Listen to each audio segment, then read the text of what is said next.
It seems as though African American and Latino students, especially those from working class backgrounds, have so many obstacles that they must face when entering the classroom.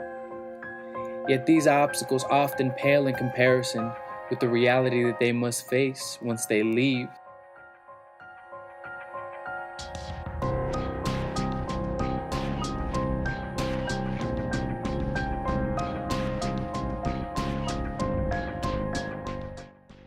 It's called a social compact. As a society, we have signed on to an agreement that certain kids will achieve every year and certain kids will not. And everybody, man on the street, knows who I'm talking about when I say certain kids. In any person's life, there are several sources of socialization. Socialization being the ideas, people, and institutions that shape the way one sees oneself and their world. Schools are a major source of socialization for most students. However, for African American and Latino students, it is a socialization that is also quite problematic and even oppressive. Wealthy families tend to get an education whereby their kids are really positioned to think freely about themselves and to really think of the world as their oyster, right, if you will. And they're going to shape it and they're going to cultivate it and then they're going to have a pearl. This doesn't happen much in schools that serve poor and working class kids. What happens more is what I call schooling, which is really about institutionalizing people and breaking them. And it has very little investment in hope. It has very little investment in the cultivation of critical thinking or the capacity to respond to conditions. Instead, it's more about teaching people to tolerate their conditions and to rationalize their conditions and to accept fault for conditions that they didn't necessarily create. And it's about reducing agency. Jean Annion's research on this issue where you learn either to fill in the lines because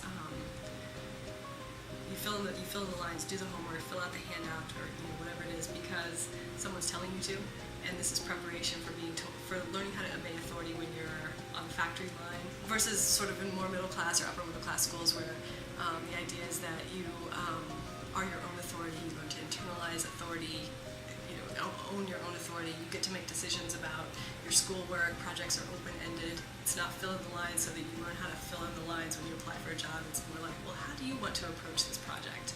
So if you look at schools now, 21st century, and you look at schools 100 years ago, they're remarkably similar. Right? Because the point of the system is to inculcate people to participate in the status quo. Schools were never designed to perpetuate social justice. You cannot find me any document in the history of public schools that says the mission of schools is to perpetuate social justice, because it doesn't exist. A quiet place to study, a computer with internet access, a mother and a father, an understanding of the English language, a safe place to sleep. To the highest achieving students, these are all things that they would take for granted. But for poor students of color, a quiet place to study is an indulgence few have the resources or the time to find. Right. The reality is that the young people in our communities are dealing with very adult issues as children. And they're intense. And the level of stressors that are placed on them from a very young age are very high.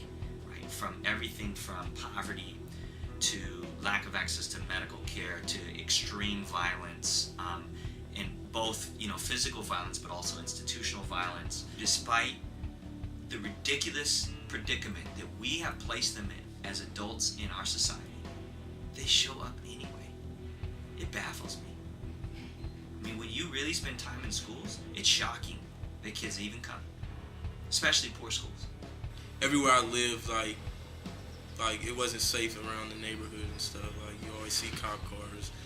Cops are always arresting somebody almost. I mean, sometimes you hear shootings or whatever.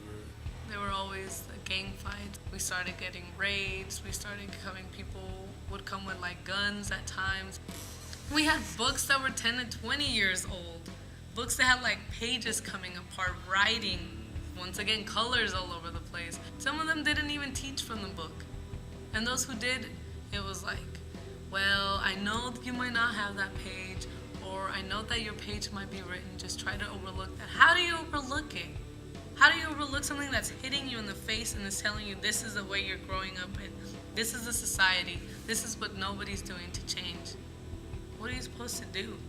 You're supposed to learn? Right? Because I have an immediate reality, which if school is not responding to that immediate reality, school is in effect irrelevant, right? Because there's a hierarchy of needs with sociologists and psychologists have talked about for a long time, right? And the hierarchy of needs goes something like food, clothing, and shelter, safety, right? So if school is not responding to my food, clothing, shelter, and safety needs, then my test scores really aren't all that relevant to me. Because in the hierarchy of needs, those four are the first four you check off.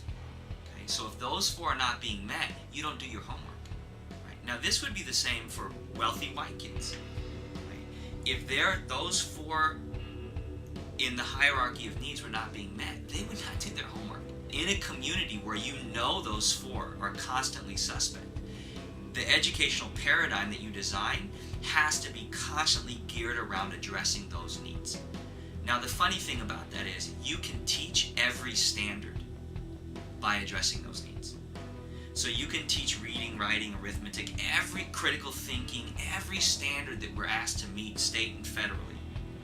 You can teach by directly addressing those needs. Be all that you can be. Work hard and you'll make it someday.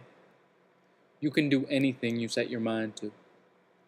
As much as we would like to believe that these phrases apply to all students, they in fact do not. Even though African American and Latino students may still hear these platitudes of empowerment, the ideas and images that are fed to them on a daily basis from history and society greatly call into question the possibility and authenticity of being all that you can be as a young person of color in American society. So if you're an individual who has a clear sense of themselves ethnically and you're fine with that, like you've made peace with it, you're okay with it, and you celebrate it and you're proud of it, then when you see negative stereotypes in the media, it bothers you, but it doesn't impact you psychologically because you still know who you are. So for a young person, then like maybe someone who is really young, an adolescent in middle school or something, and they are developing not only physically but emotionally, and they're trying to understand who they are, ethnically. If they don't have that solid foundation, either through reading about it or being told stories or learning about it in school even, then they will look to outside sources, to help create a definition of who they're supposed to be. Despite all the structural inequalities, social injustice, and historic marginalization, Latino and African American students continue to break through and make it to college.